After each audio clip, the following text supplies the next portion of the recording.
And who is very, very important for preparation? It's the coaches behind the scenes and the analysts, and they have a big input on the map ends that we have. So let's pull them up on the screen and take a look at what they look like. Please, Jesse, guide us through. Well, we've talked to Beast Coast a lot throughout the season about how they just trust their coach and Hot and Cold to deal with the bans, and I gotta say, no surprises to start us off. The only thing that maybe could come through is I kind of expected a Cafe Club ban. It goes Club Bang for Beast Coast instead. They go Nighthaven Labs. This would have been predicted by FaZe Clan. Beast Coast are undefeated in organizational history on Nighthaven Labs, 4-0 with this roster, beating Sonics and M80 in the NAL, and then taking down Cyclops and ITB here in Manchester. That will be a tough task for FaZe Clan to take down. Again, this is a really good map, and Sonics have, I mean, not Sonics, Beast Coast have shown more than enough that they're capable on this map, obviously, going flawless on it so far. I want to see what this next map is going to look like. I can kind of predict it, yeah, Cafe. So 2 maps so far that heavily favor both teams. Cafe, they haven't played it yet here at the event, but FaZe, no doubt, they are successful on this map, one of their favorite maps, and I'm kind of curious to see what this next decider map is going to look like if we make it to a decider map, and there it is, Oregon. All right, and that final ban from FaZe, very interesting. Of course, these two met in the Swiss stage. That game was on Skyscraper. It was a victory for FaZe Clan, but it was 8-7. That could have gone either way. In fact, FaZe Clan had to pull it back from the brink. So FaZe Clan choosing not to go for the rematch. They won't give Beast Coast that second chance. Instead, they're going to bring it to Oregon. Old, reliable. Very excited to see if we can get there. That all comes down to preparation, right? How much have you spent with your players just kind of preparing for this game? Well, I think it's best case scenario that both teams have really good maps on their favor, so I do think we will genuinely see a map 3. All right, gentlemen, how about we introduce our competitors?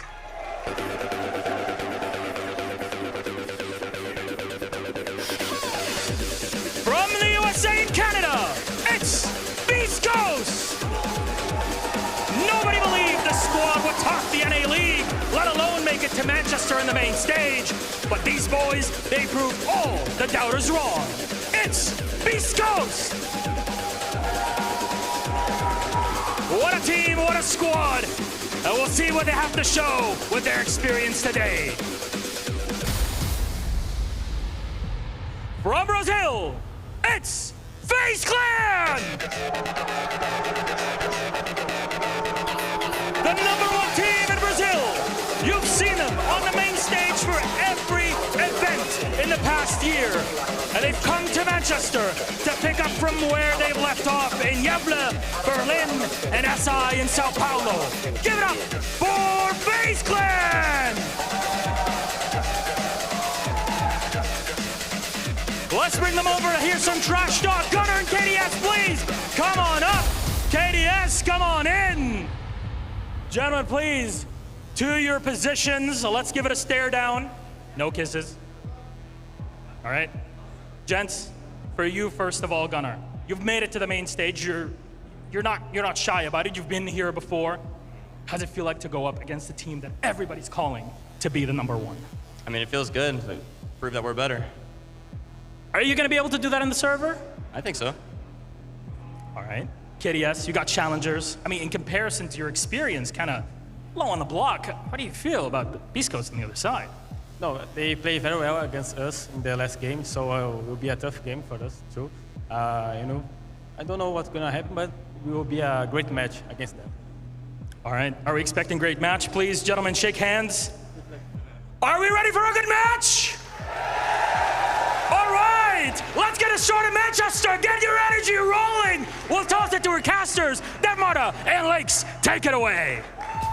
Thank you very much, Milosh. It is time to get into what could be one of the best matches we've seen so far in the tournament. A rematch of just 4 days ago. It went the distance there, Carter. All 15 rounds in a BO1. Now we're treated to a BO3 on main stage, no less. And I gotta say it, Beast Coast had not 1, not 2, but 3 opportunities to close out that game against FaZe on Skyscraper. And if we can see them do that on a map that FaZe came back 6-0 on the defense to beat Furia in that grand final, and we're going to the first map of this series that, well, FaZe don't exactly have a good they have a good history. Yeah. But talking about Furia, they've let a couple leads slip away on the first map of this series. Of course, and look, we've already seen an upset just go by. Team Liquid taking down the reigning world champions, the reigning major champions, the 3-time raisers of those trophies in the last year. Furia have gone down. There is one more SI finalist that remains in this tournament, and that is FaZe Clan. Beast Coast's ragtag team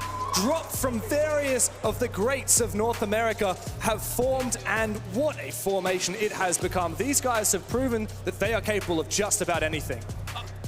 But beating FaZe in a best of 3, even I must admit, listen, I don't have many American squads left to root for, okay? SSG were the All-American boys, but Beast Coast, we got a solid 4/5 here. I'll take what I can get. But I love this team. I've casted so many of these players for years. Casted Gunnar when he was just playing T3 tournaments at the age of 16 or 17 years old. Gavini when he went flawless in Challenger League. These players have not only have a long history in Rainbow Six, but as you said, a long history amongst some of the cream of the crop in North America. But FaZe Clan, Liquid are on a run, but Beast Coast, I want to believe it. But I need to see map 1 first. Before we get ready for the game, let's have a quick word from our sponsors.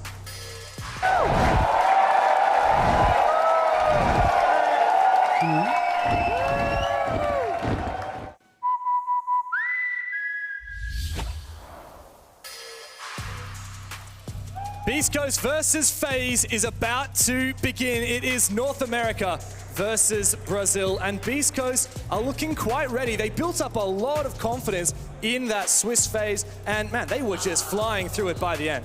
And I think that's what's going to get this victory over FaZe. If it happens, I think it'll be a 3-mapper guaranteed, but it will be confidence. I think FaZe have the better system, but more importantly, the more experienced system. It's been tested by strong opponent after strong opponent, but Beast Coast can win today with confidence.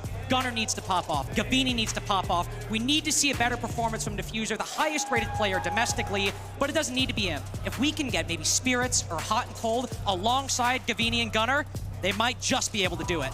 Nighthaven is the first map. It was picked by Beast Coast.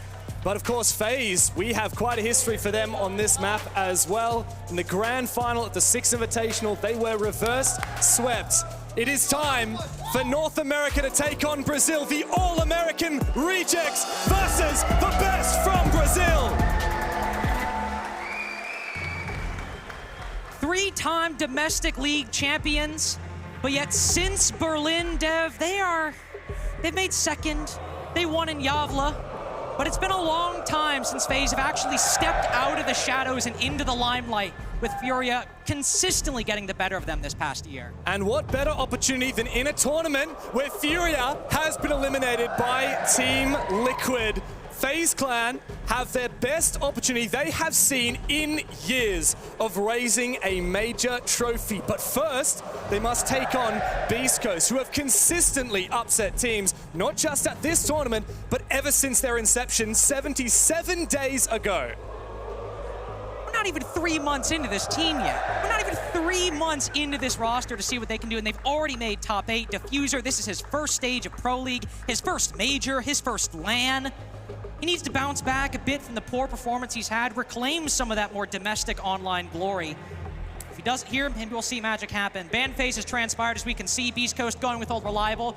If we're talking about kind of taking the mantle away from NA teams, Dark Zero only banned Dokkaebi and Azami. I guess Beast Coast have only going to ban Dokkaebi and Fenrir for the past 15 maps now. But FaZe are a bit more flexible. We see the Deimos and the Azami go down. I think Azami makes sense. She can hold Rafters almost entirely, really strong. But Spirits, he does love that Deimos. Yeah, and how about that Deimos ban? I think that all these teams saw how beautiful the trophy was and were like, no one else is allowed to touch Deimos except for us when we raise that trophy at the end of this tournament.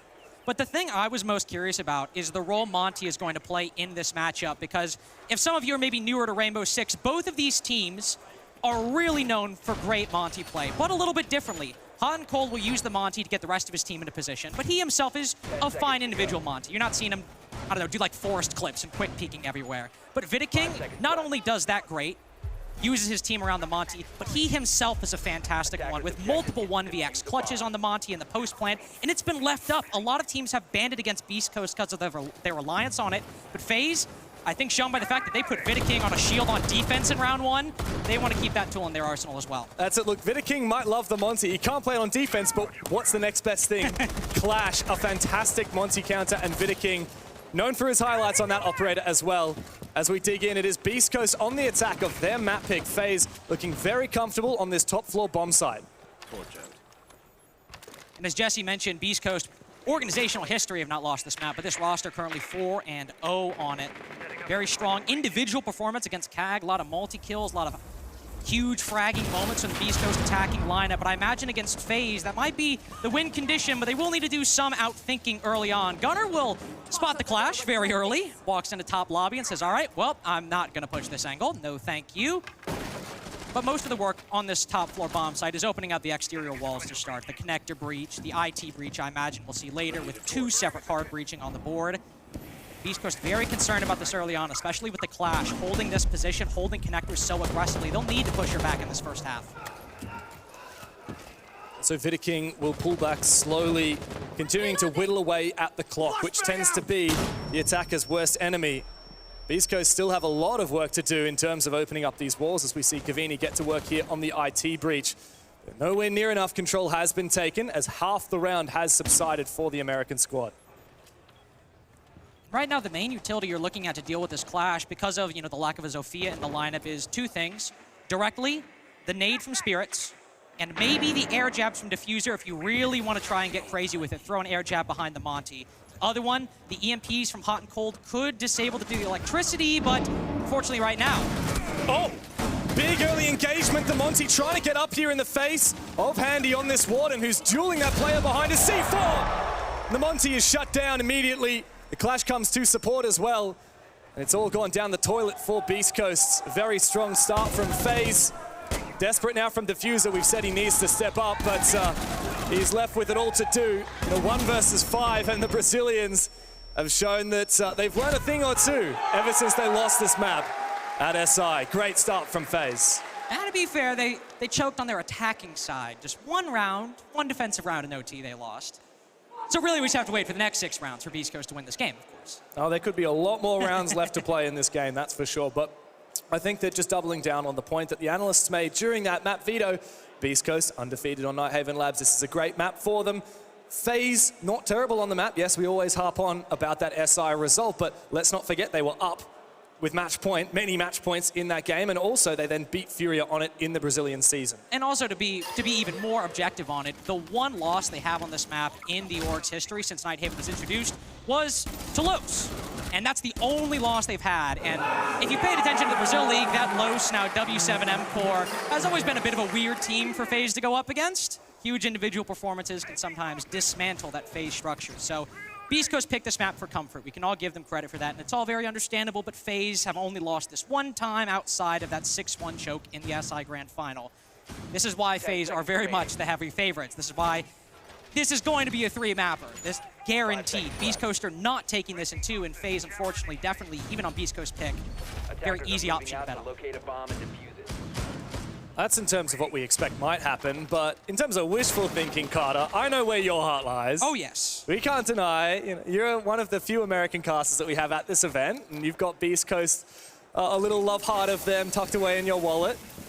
FaZe, though, I feel like I have to then cheer for them. If you're going to be on Beast Coast side, I feel like I need to play. Sure. I need to play devil's advocate. I mean, it's fair, I guess. But you love your Bliss, you love your CAG. This is an underdog matchup. It's true. You're supposed to root for the underdog. Who do you reckon the crowd's getting behind? They hate everyone. I thought that maybe, the British, the Americans come together, hate the Brazilians. I mean, they were cheering Furia home just a few minutes ago, but no, I guess. Perhaps the story of an underdog tale for Beast Coast will win over the crowd eventually, but for now, it's very early days. This is nice. Looking to put a lot of pressure directly on the site. A lot of pressure directly on the site. Big concern I have is, of course, if there are any hatches open around the cargo side, and of course, there's this mirror window watching the Animus breach. So nope, they're just walking in. They recognize that with the Animus hatch closed and both those doors castled off, they can just open those quickly if they want to execute inside of Animus later on or assembly later on. But overall, really quick and solid utility clear with that Ashe, the breach charges, and the breaching rounds inside of her primary. The way Beast Coast go for this site, they like direct takes, but they'll open up both breaches and then feel out which side, and it appears they're committing to assembly. Maybe it is possible here to go for a plant with the Monty in tow. The hatch above soft and always a threat of a flank available as KDS was upstairs before, but the Diffuser is going to start planting, living up to the name. A big C4 comes out over and does kill the rookie. Also takes the Montaigne extremely low. Beast Coast had a nice idea. It was shut down briefly, but at least they found the numbers back on their side. There's only one C4 remaining. Gavini now planting behind Hot and Cold again. Handy needs to get in a position to deny this. They try to throw the goo mine, but with no impacts on the board. Wow. Handy's completely out of position. Rotates late. Hot and Cold down. A straight 3v3 in the post, but Beast Coast already have their position set up. Handy up close. Maybe Soul's in the long angle. One of these two players needs to go big. Yeah, but this is a very ambitious retake. There's a drone on Handy right here, and Beast Coast know they don't have to peek, they don't have to get aggressive. An easy shutdown, one for Gunner as well. Cavini, oh, he will fall. But KDS is stuck in an impossible position. Information on his, and also an angle from above on the hatch. Beast Coast can just lock this out. They don't have to do anything about it. And that's the energy that we expect out of Fettuccini standing behind these players. You see Beast Coast start to string together rounds, and you'll see a lot more of that from their coach. Yep. Fett dressed like a young college professor, come to teach some lessons to the old dogs on FaZe Clan.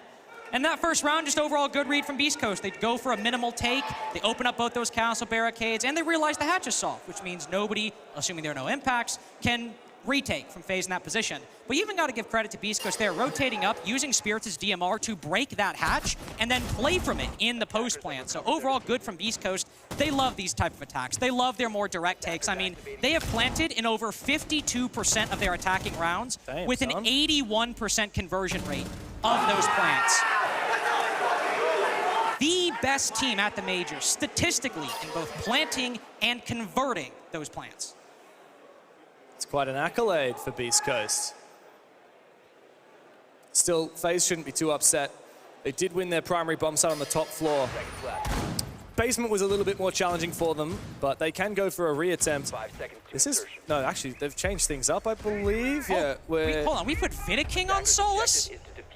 Okay. Vita King looking to get active, I guess. He's a great player, don't get me wrong, but like that's Cyber's op, and they've got Cyber on Cade. That's crazy. Yeah. I love Vita King as much as the next guy, but Cyber just wants the AUG, I suppose. Well, we've got a change up of the bomb sites. Ooh, almost a little spawn pick there from Cyber on the Kaid. So we're going to the ground floor, cargo and storage. This one falls in and out of favor depending on the team. And it really does hinge on whether the attack can take control of above and below the bomb site, as those locations can be used to deny the plant. And that's why we see such a heavy roam from FaZe.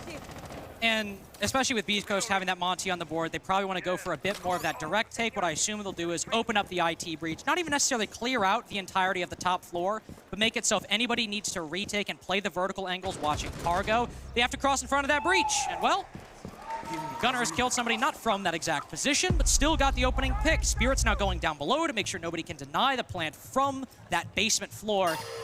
If they're able to stop Vita King and make sure he can't retake from below, it's a normal cutoff position.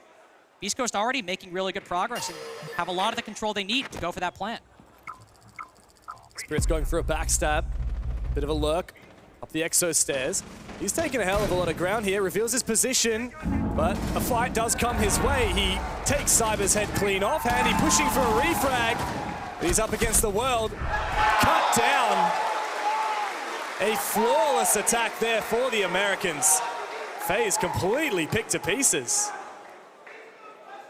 And to reopen that Cyber and Vita King discussion, if you paid attention to the positions, Vita King playing that Solus upstairs, he's going to be stuck there the entire round to deny the plant. But Cyber getting active once again, moving around the map, going for the solo roams that he's known for. FaZe basically run 4 players on or around the site, then Cyber's given a blank check just to do whatever the hell he wants. But he's been having a bit of a decent tournament, but for a player that lives off of feast or famine play styles, not going big is a problem. And FaZe with this timeout, I imagine recognizing that they are not effectively stopping Beast Coast getting the control they want and going in for the plant. Sure, they've won second floor, but basement and first floor, Beast Coast got all the control they want. We're winning the fights with the players contesting it. I think Beast Coast maybe need to channel Cyber a little bit more, funnel a lot more resources into him, play that Valkyrie, play some more intel operators, and try to get Cyber active to disrupt Beast Coast setup.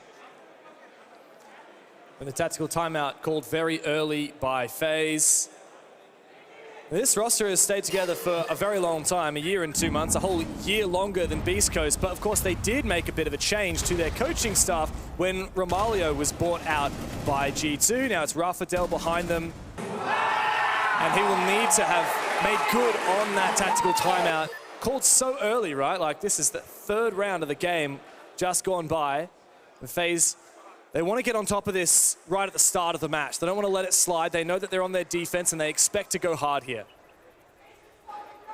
And if Beast Coast are going to succeed based off those individual performances, I mean, Gavini 3-2, Gunner 5-1 already, two of the two highest rated players on the side of Beast Coast on that team. If you let them get that momentum, if you don't start getting rounds right now, you'll let Beast Coast get comfortable. And defense is their much better side. I mean, they were winning games in the NA League, going down 1-5 on their attacks, and then winning 6 in a row flawless. It is something they are very good at, and their attacks have only gotten better as they have played at the Manchester Major, as this roster has had more than just 30 or 45 days to play officials on. That's why I feel like this is a very telling round, Carter. Beast Coast, if they can find a third attack here, with 2 still to play in the half, that momentum that FaZe has tried to bring back onto their side with that tactical timeout will have sorely dissipated, and I would hazard a guess that Beast Coast would look very solid to win their map pick. And while we did have a bit of hype from the analyst desk that this should be a Beast Coast favored map, let's admit, right, you got 2 NA boys on the analyst desk.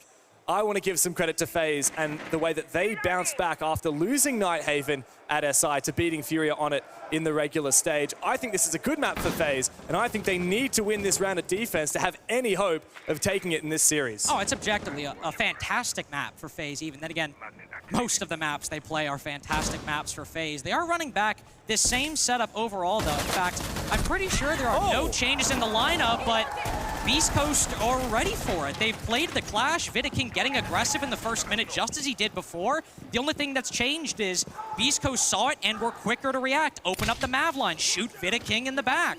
Really good stuff from Beast Coast, and FaZe, who are going back to the one bomb site they've won, have really not changed up anything. And that's allowed Beast Coast to read it. They knew exactly where Vidaking played on that clash, and he was very active last time. But using the Maverick as someone is already ready to peek through those holes, guarantees that kill onto Vidaking, who will have to sit out for the rest of this round. FaZe fighting, lacking manpower. Beast Coast can just chill out. They can just slowly and steadily continue to ramp up the pressure on this bomb site. Handy is looking to hold on to Electrical for as long as possible, but it's going from bad to worse for FaZe. It is, and my big concern right now as we enter that 5v3, FaZe are really biased towards the connector side. We see Handy there, we see KDS there, and Spirits. I was concerned whether it be Aqua or Garage, and he's moved in, but Cyber, does he know about Spirits? He's got the read. Does now. Just in time for it as well, but Cyber and Handy have to do it all themselves. Handy gets quite aggressive, but the air jab knocks him back. Looks to get aggressive once again. He has been spotted. Shotgun comes out. He needs to find this kill, but he's cut down. Beast Coast building that momentum up, 3 on the trot. And FaZe, tactical timeout denied. They're winning the fights. They are taking these 1v1s with FaZe, and they are coming away the victor far more often. FaZe's big strength, even if Cyber's roam doesn't work out, is they've got 4 of the best players in the world trading each other on the site. Souls, KDS, Handy that the desk highlighted, but you put Vidaking on that shield to try to stall time, and he dies in the first minute. So you're inherently going to have a 5v4 after that point, and Cyber, who's trying to get aggressive by himself in Garage, ends up falling. And look at how good that clear is. They get the information on the clash, immediate reaction, diffuser behind him as that line goes out. Excellent work from Beast Coast right there. And then when they just run into the site or hold the angles of players trying to re-aggress, Beast Coast are looking sharp on the gunplay. That's a picture-perfect read with the Maverick, and picture-perfect execution from Diffuser as well. We saw it on the replay. He didn't even wait to see the clash. He just, as soon as the line was open, he was pre-firing with that incredibly high damage ARX. Minced up Vidaking and FaZe well and truly on the ropes. This is their defensive side where they should be having success on Nighthaven Labs. Typically, Carter, 67% of FaZe's defense rounds on Nighthaven, they will win. And that's over the last 4 times that they have played this map. By the way, they've only lost this map once of the last 4 times. It is, in a way, one of their best maps, and they are being taken to the cleaners. They also, going into this tournament, first 2 rounds, FaZe got the opening pick. Going into this tournament, FaZe had, and this is true, a 94% conversion rate on their opening picks on the defensive side to a victory.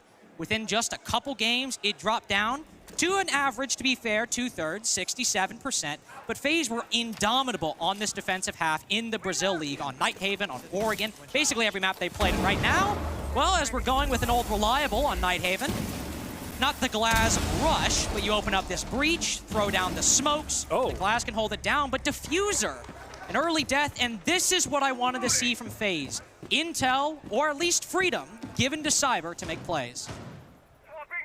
That's the Ying gone down as well. One of the cornerstones of this execute, no doubt. That's a set of smokes gone. Now, Gavini has primed his smokes, as has Spirits. They go out from the Thermite and the Glaz. This will enable the Glaz to peek on through. A C4 goes down, but it actually gets stunned on out by the EMP of Gunner. Another C4 can be sent on in, 2 versus 5. A nice attempt at a rush here from Beast Coast, but it has fallen quite flat. Gavini now in a very awkward position.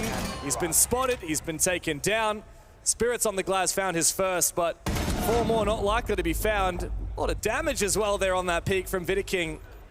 This aggression from FaZe has paid dividends, and it might just get them back into the match. A nice swing there from the King himself. And unfortunately for Beast Coast, FaZe's setup, even though they make a pretty impactful change, as we saw, putting Cyber on that Solus, letting him go for that roam, cuts down the Ying very early on a very nice run out. But FaZe's setup, broadly speaking, didn't change because they know, okay, Beast Coast like their plants.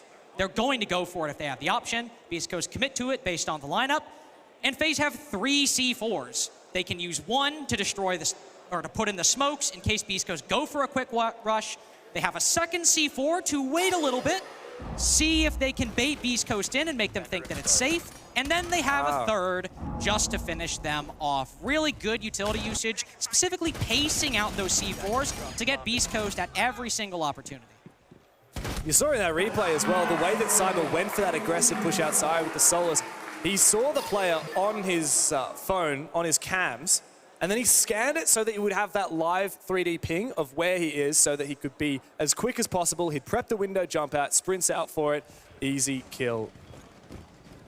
A little bit of life back in FaZe. Oh, Vidaking's hiding the Clash this time. It's a bit strange because it's kind of obvious. Like, they brought it both times they played this bomb site before.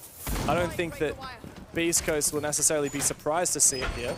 No, I mean, but to be fair, I mean, we see Hot and Cold going on to that Monty instead, and sure, you still have the Maverick on the board, and you still have, you know, plenty of guns behind him that could go for that same play, but it might just be tricking Beast Coast. While they still could make that play, open up the line in the wall, they might be committing to something else early on, and then they'd have to switch it up if they want to go fight that Clash later, because they're opening the connector breach, they're doing what they did before. All right, well, Gunners killed KDS immediately. Now as the Clash, you're going to feel a little less freedom to be aggressive at top lobby. That was just such a good read, though, from Gunner. He knew exactly what position to prone in. He knows exactly where KDS goes for those impact tricks from. As soon as the head pops up, he'll take it clean off. Ironically, given that the Clash was hidden, I still think the biggest X factor for FaZe in this round, the biggest change, is keeping Cyber on that Solus. It's an operator he loves. It's not a shock that he's playing her, period. But to see them in round 6 make that as a change to their upstairs defense, it's the first time Cyber's played her on this bomb site, the third of this half. That's what I think can still trip Beast Coast up, even in the 4v5. He is very wily and very, very good. Especially if he can stay alive to the late round, deny that plant from below. This is a player that Beast Coast need to find, need to isolate, and need to shut down. He's about to get red, though. He has been spotted, I believe, by that drone. The pings come out, seen for a second. Gavini usually lands those. It's just a bit of damage to the shoulder for Cyber, though. Diffuser looking to hunt him as well. Eventually, Gavin does find the kill. And your X Factor, Carter, has been completely taken out. But this is what Beast Coast need to do. They need to, 1, respect Cyber in terms of the threat he poses, but 2, disrespect him and shut him down as quickly as possible. And they didn't just have Gavini there taking a 1v1. They had Diffuser as well, albeit on a bit of an awkward trade. But now Cyber, who has also been playing Garage, now that he's down, allows the Monty to push up, and the only player really left is that Mira. But look, this C4 can destroy the Monty on the rafters, but Hot and Cold walks too far forward. Beast Coast have the advantage to trade out souls in this position. And Vidaking forced to pack his shield away, get the SMG out, flashed back again. Souls, nice angle, but he doesn't land the kill. And now he's getting ADS by the Monty. Hot and Cold doesn't need to find more. The Beast Coast closed the half with a flawless round and a decisive lead with dominance on their attack. Looking in sharp form. Beast Coast hitting their shots, communicating. The machine is churning away. 4-2 half on your attacks against the second best team in the world. And for me, as I've said before, my favorite to win the overall Manchester tournament. Yeah, you're not complaining about that. You're not complaining about not getting a 5-1 whatsoever. Now going to the defensive side. Well, we see Hot and Cold also put himself on the shield, the Monty on defense. That's a lot less typical of Hot and Cold, the clash, compared to the Montaigne. I'm just loving this energy from Beast Coast. I mean, these players are no strangers to play on the main stage, but perhaps for Fettuccini, their coach, he's just soaking up his first chance. For Diffuser, the only player in the server right now who's making his debut on the main stage, the rest of them have 13 majors between them. That's the level of experience that we've got on this ragtag team. At one point in time, also all being very young players on their roster. You know, Spirit's making his debut in the NAL 3 years ago. Gunner also about 2 years ago. Gavini, a new entry on the Dark Zero before SI23, going into that tournament, just on that team for a little over a year. Then you have Hot and Cold, who's, what, the second most veteran player inside all of Rainbow Six. You have some players have quite a bit of experience, and then Hot and Cold is in a different tier entirely. So they balance out, and then some, Diffuser's inexperience, not only in the international scene, but also in Pro League, period. 5v5 now, and we do, in fact, have shield-on-shield warfare. Hot and Cold on the Clash, and Vidaking on the Monty once again. Hot and generally very successful on that Monty on the attacking half. But it's how FaZe will use these guns around the Monty, I think, will be the decider. Cyber already inside the building. No Solus for Beast Coast this round. So Cyber instead just trying to find, one, those black eye cameras, but also more than happy to find a couple EDDs. Nice and thorough when you see that IQ come out. What's Sol's waiting for here? He's looking to time this. Perhaps getting rid of some util off the wall. I guess the IQ below could look to dispatch with the Tuberal. But it has been quite a slow push here from FaZe. It's not that they like to take their time, but they're certainly not against it. It gives them time to read their opponent, fully feel out what the defense is, whether it's heavy on breach denial, heavy on the roam. In this case, from Beast Coast, not necessarily heavy on the breach denial, but a little bit of both. Got Nice the flash read on the there. side, the C4 down below. Yeah, very nice read, but KDS thankfully dodges it. FaZe trying to use the buck from below to pressure a lot of the players actually inside of the site. Beast Coast not generally worried about it at the moment, but KDS still has 25 skeleton shots to use. Beast Coast have gone below these roamers, all the way down in the basement. How's he done that? Oh, what a shot from Diffuser! That's a one-tap for you. That's a Esports Award Player of the Month nominee right there. He's hungry for more, though. Let's see if he can get it. He knows there's a down player here. He's trying to taunt this Montaigne into contesting him. Diffuser going for another one, but does lose his life. Bites off a little bit more than he can chew. The Souls is yet to be taken out, and uh-oh, FaZe. We're trolling. This is a little bit of a troll from Beast Coast, and it has left the door ajar. Vidaking, Trolling. big with the shield. Beast Coast, don't let it go down like this. You were 2 players ahead, and now you're a player behind, 2 down. Cyber looking for one more. Gavin cannot survive. FaZe are thieves for stealing that from Beast Coast. Yeah, but they kind of left the doors unlocked, though, didn't they? I mean, we see Diffuser get that nasty one-tap outside of supply, and he runs into the Monty, and he's like, all right, well, this is a bit awkward. I'm not sure what to do here. But we sprint at the exterior door after that. I think that's the inexperience showing a little bit. I get taking the aggro fight. I could take it or leave it. I at least get the idea, but he's sprinting at it, caught with his gun down. And then, of course, you have, unfortunately, Hot and Cold just literally 360ing in front of Vidaking, and then Gunner trying to get the angle here.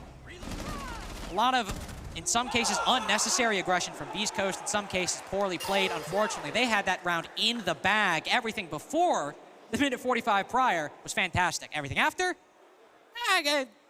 let's hope that doesn't happen round 9. Well, that's the kind of round that Beast Coast are going to kick themselves for, because they're up 4-2, and now FaZe is just 1 round behind. You don't want to give FaZe confidence on their attack. Attack is where you're the ones that need to initiate. Unless if Beast Coast are literally throwing themselves at you, and then FaZe really don't have to do a lot of initiating. All they have to do is wait and receive all the gifts that Beast Coast are willing to give them. Beast Coast could certainly throw themselves at FaZe. This round, we have a very, very heavy roam setup. Gavini on that Solus all the way on the top floors. It is a basement defense on Beast Coast's second attempt at the defensive side. Probably have hot and cold on the site right now. I might still some setup going on. We'll probably have at least 2 players on this roam up on the top floor. They got to deal with Cyber on that buck, a favorite of his, a favorite of many entries. Hello! Gavini playing peekaboo with Cyber. I would choose a better opponent than that. Well, Cyber's the buck as well, which means he's got the versatility to go for the shotgun in close range. Oh, doesn't need it, he times it to perfection. Good opening pick for FaZe. What was the stat you said, Carter? These guys are pretty damn good at converting these. Yeah, pretty good at converting opening picks on the attack and the defense. It's the strength of that system, the strength of that coordination, and potentially in this game, the experience. Both these teams like a bit more of a coordinated attack than just, you know, a Furia style, find the gap where possible. But FaZe have been playing this system with this 5 for, what, 1 year and 3 months now, and Beast Coast have been playing it for a little less than that, 77 days. Yeah. It's a very new roster for Beast Coast, isn't it? And sometimes that does show.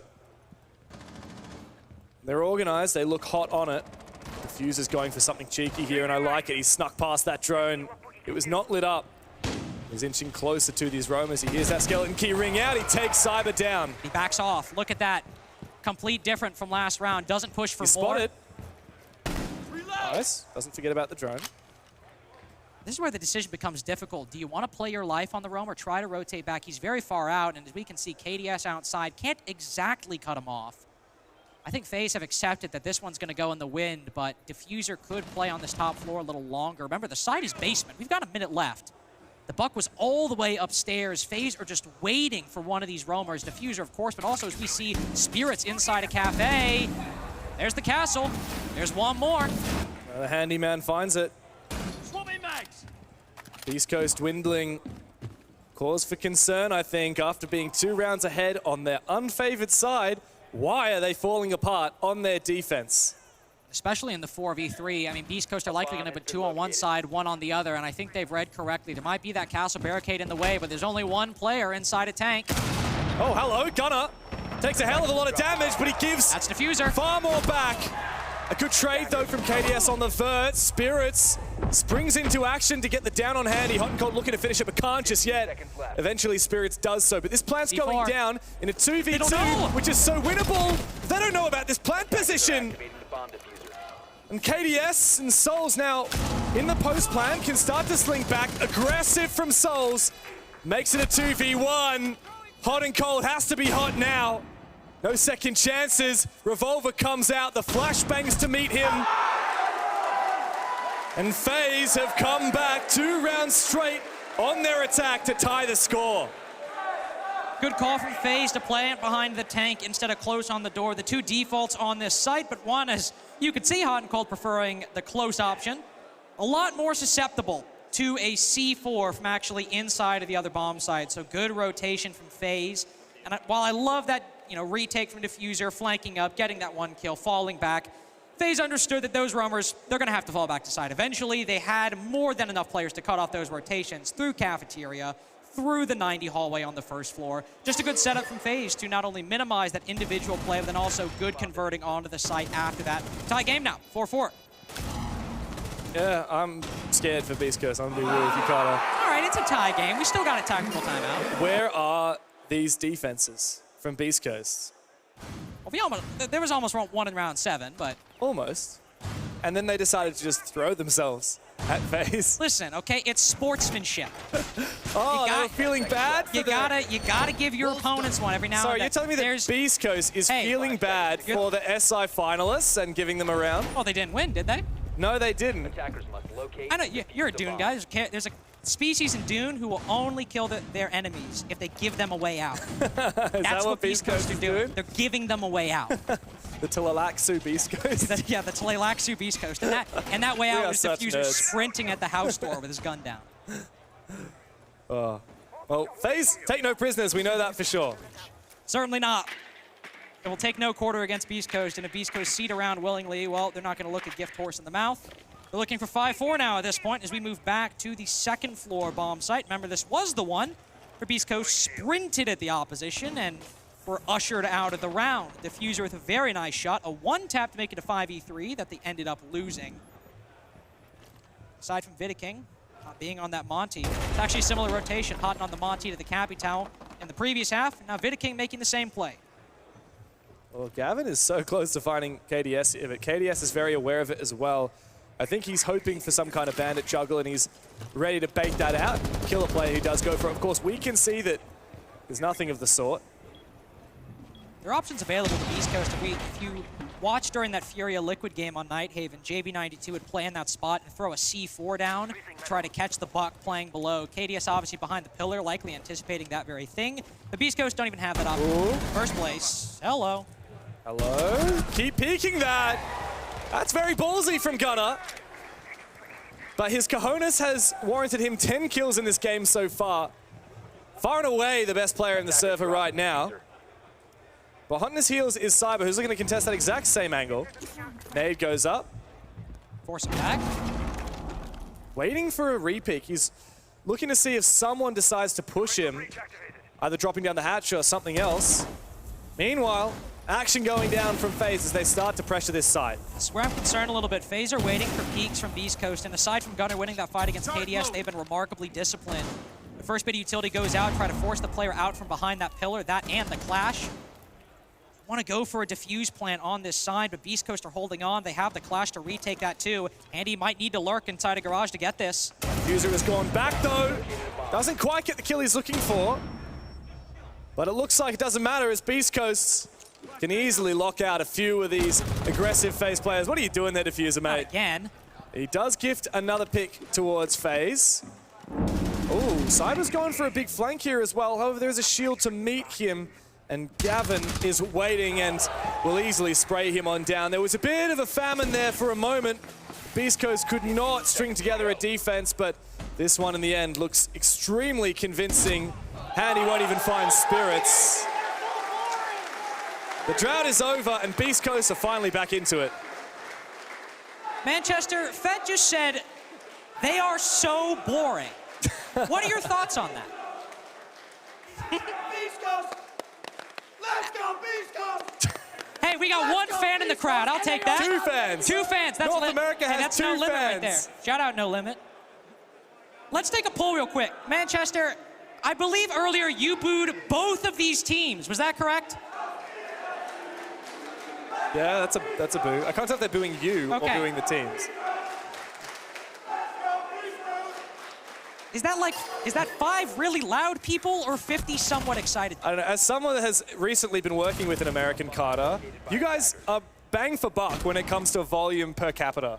Listen, okay? Our #1 export, noise. To be fair for Fed that round on that call, FaZe waiting for Beast Coast to peek, Beast Coast not biting, FaZe then struggle for an entry into the site, Beast Coast ready for the lurks. A game of tic-tac-toe, FaZe forgot their pencil. Attackers are moving to defuse the bomb. Only 2 rounds away for Beast Coast. It's winnable. Oh, I'm really nervous for them. Oh, there's no defenses on this half. It's been 1. Yeah, exactly, and they retook the lead, Dev. Yeah, well, Up 4-2, now 5-4. it has been an attacker's game. We've seen 6 attacking rounds to only 3 defenses thus far. You're such a hater. You're such a hater. No, I just like to keep you in line. Is that what that is? Yeah, that's what it is. Back down to, I suppose, the first floor site now, if my eyes don't deceive me. Yes, it is. Storage and control room is our tertiary site. A hold upstairs. Why, yes, of course. It always happens here. FaZe will try to clear it out early on. They'll open up the IT breach. We can see it trying to insert Vidiking over on the Aqua side with the diffuser. Gotta be careful you don't lose anybody there. 2 players on the stairs, 1 up top. Beast Coast have the numbers in this particular engagement, but FaZe have the gunfights. Gunnar not living up to the name, and a second for Handy. Good refrag. But Gavin's gonna have to fall back here. He's not gonna be able to get his teammate. Oh my God! Wow. Baited and taken down. Beautiful work from Gavin. He does bring it back for Beast Coast, so Realistically, they should have lost the numbers there. Viking just caught out. He was able to finish off that down player, but not able to save himself. Ironic. About to say, Gavin literally looked at Gunnar and said, "I'm sorry, little one," and then baited him for the kill. Two-piece from the castle, but to be entirely honest, I mean, I don't know about you, but I'd make that deal. Yeah, I'd take Monty that. taken down, Handy taken down. The only downside here is that Maestro's lost, and that means those evil eyes won't be able to be opened and activated much. Depends on what black eye cameras they have in sight then. Because obviously we see the 2C4s from Hot and Cold and Diffuser. Oh, Cavini, hello. Put down to 50 HP. Over on, might have been a wall bang. The one good thing here for FaZe is look at the ground they've taken. They've got so much map control. Now they're moving down to the middle floor. Nobody actually inside of the site, but again, there's 2 C4s down below inside a basement. If they have intel inside the site, or if Cavini can call it out properly, beastcoast can still deny this. Oh, this could be a pivotal gunfight. Good pre-fire from Souls. That does force Diffuser back. He's vulnerable, but hot and cold. From down under, a nice big C4 sent on fourth. But Cyber's got a good read on a flank, and that does bring it back even again. Diffuser with KDS in pocket. Boosted up on the desk, looking for a plant opportunity. Still a C4 on Diffuser. It's really up to Cyber to cover here. Oh, he saw the tail end of Diffuser and lands the flick shot. 15 seconds remaining. KDS forcing that plant down. It's up to Hot and Cold, looking away at the wrong moment. Hot Cold! Who dares doubt this man? A 1v2 for the man himself, puts the Americans on map points. All right, I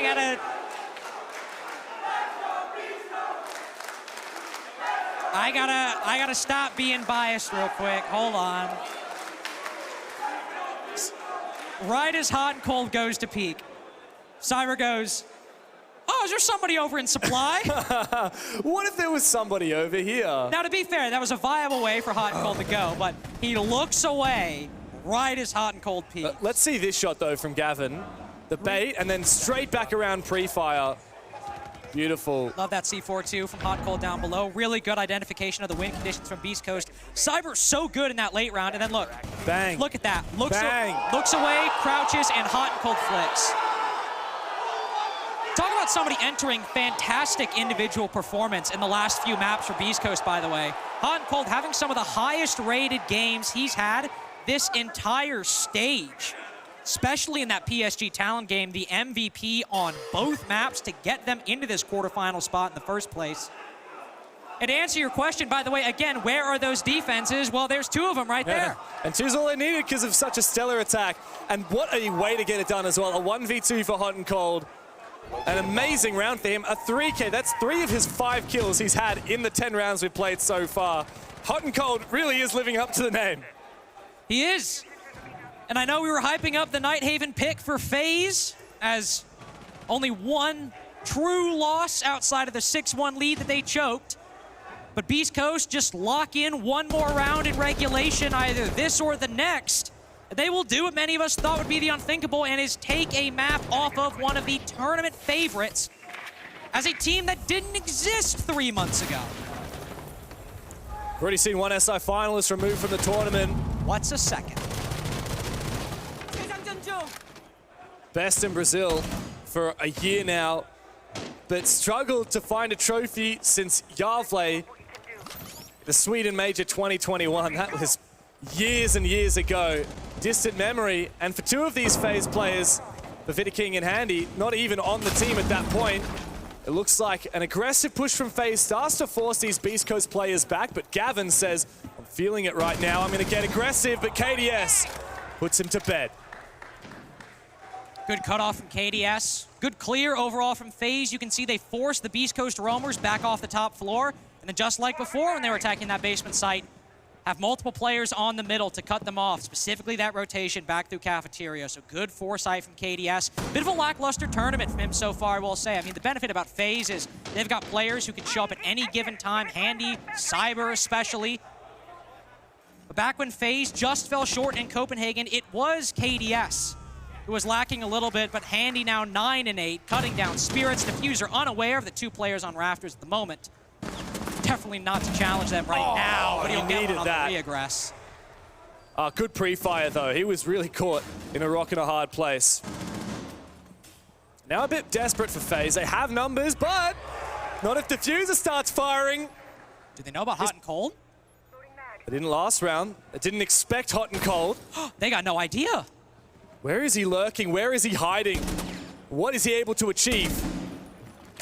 Sitting inside a cafeteria right now, you can see FaZe with 40 seconds left. They're focused on the execute, and to be fair, they could go quickly. They could take down one of the 2 players on the site and just brute force that, but hot and cold was all the way on the middle floor.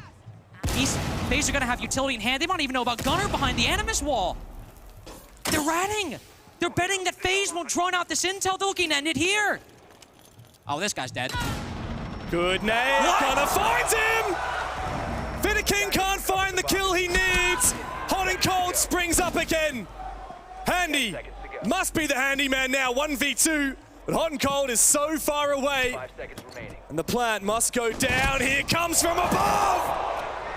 Handy, could he find the 4K? The rookie baits him out. Beastcoast are going beast mode here in Manchester. I bet none of you thought this was real until we got the 4-2 half. None of you thought beastcoast came into play until they went up 5-4. And then if you still had your doubts, 1 1v2 and 1 3v5, beastcoast have given FaZe another brutal loss on Nighthaven. A team formed out of raw talents. And it turns out they are greater than the sum of their parts. A phenomenal first map from beastcoast puts them a single map away from knocking out one of the tournament favorites. We'll break it all down on the desk. Take it away, Milos. Thank you very much to Links and Devmar. And yes, we are back. Who expected beastcoast to take this map? I gotta say, people put this squad down, but they managed to bring it in. Honestly, I'm not surprised, to say the least, that beastcoast did come with this. Honestly, both teams were adapting heavily throughout this entire matchup. Yeah. But again, I'm not surprised. Both maps going in each other's favors here. No surprise here again. beastcoast. Yeah, I mean, this was an incredibly fun map to watch because of the adaptations coming through from both teams. You know, those attacks from beastcoast, yes, they lost the first round, but they really were able to change up their strategy so many times. Come on through with the Monte on a hot and cold. I really think that North America is doing so well in this tournament because as a region, they've kind of figured out this whole Monte meta better than everybody else. We saw FaZe bringing some Monte plays too, don't get me wrong, and they played it all right. We saw Vidaking rocking that sometimes, but the amount of Monte that we saw coming out of hot and cold, the strength and the way he was able to use it to work around his teammates was fantastic, and in my opinion, the deciding factor today. And we set this up before we started with the game as, hey, these two squads have a lot of tactical prowess in the game, and my God, I don't think we've had a Nighthaven Labs that was as tactical and back and forth between two teams as we've had with FaZe and beastcoast. I genuinely don't think FaZe has been tested to the limit in terms of pure adaptation from other teams, and honestly, beastcoast is bringing it to that. I also want to talk about Diffuser here. I said that he's been the weakest link so far in this tournament. Today, he has really shown up. There has been a lot of mistakes that he has been making, but then he immediately capitalizes back on the next round and fixes it going into it. Jesse, do you want to talk to us about some specific rounds to break it down? We've been talking all day about adaptations, so let's get into it and show you some specific adaptations. Round number one, they're going to come in and they see a clash. Now, I don't think beastcoast expected to see this. You see Gunner running down the hallway, say, oh my God, that's a clash, I got to back off. And they have some ideas to stop this, right? They want to try to use the Maverick to open this meeting room wall and get the kill on it. The problem is, Gavin has already done some work on the Maverick on the IT wall. This is quite late into the round. It doesn't result in any kills. And that means the beastcoast have to fall back on a backup plan. They walk the Monty up the Aqua stairs. Hot and cold is here. They're up against Handy, who plays fantastically with the shotgun and with the C4 to really repel this attack. At the same time, Diffuser goes down. Spirit takes a lot of damage. This whole round initially descends into chaos for beastcoast. The issue with this round specifically and what you're talking about, when you're met with something like this, it interrupts the comms. You can't figure out what you want to do. So you're sending people here, you're sending people there. You can't really get an exact idea of how you want to approach the round entirely. And then it starts to fall apart because of that miscommunication and that misplay. And that's why we've got Hot and Cold, though. On this team, he is the king of figuring out the adaptation. So the next time Hot and Cold gets on the clash, and you think, great, he's going to use a firebolt. But watch this, he doesn't swing with the firebolt, he swings with his gun, and he shoots at Vidaking, which gives him the confidence to step step just a little bit forward and not fall back. And then the Mav comes out and Diffuser gets the kill working on that Mav line. And what happens? They convert this round. It's a beautiful way to deal with that clash, one that they tried the first round but didn't have in time, and they have all the answers the next time they come around here. And again, this goes into what I was talking about with this game being an entire adaptations left and right. And for Beast Coast to be such a brand new team, obviously they have 4 very skilled players bringing in Diffuser, but the fact that they can come up, build this foundation, and be quick to adapting that fast as a brand new team is truly impressive. Absolutely. Beautiful to see. Thank you very much, gentlemen. Can you believe it? NA is up 1-0 against Brazil. And you know what? If you're here with us in the venue or even watching at home, you're part of our Siege family. But there are some that are a bit more VIP than most. So Emmy actually got to sit down and talk to one of the VIPs. Olive, take it away. You find us here with some of the greatest minds coming together at the Manchester Major. None more so than our next interview, someone you all love, Olive. Olive, who do you think's gonna win the Major? That's very controversial, you can't say that. Here, what if I bribe you? And can I have a paw? And now who's gonna win? The right answer. Thank you so much, Olive. You are the best girl. Take it back.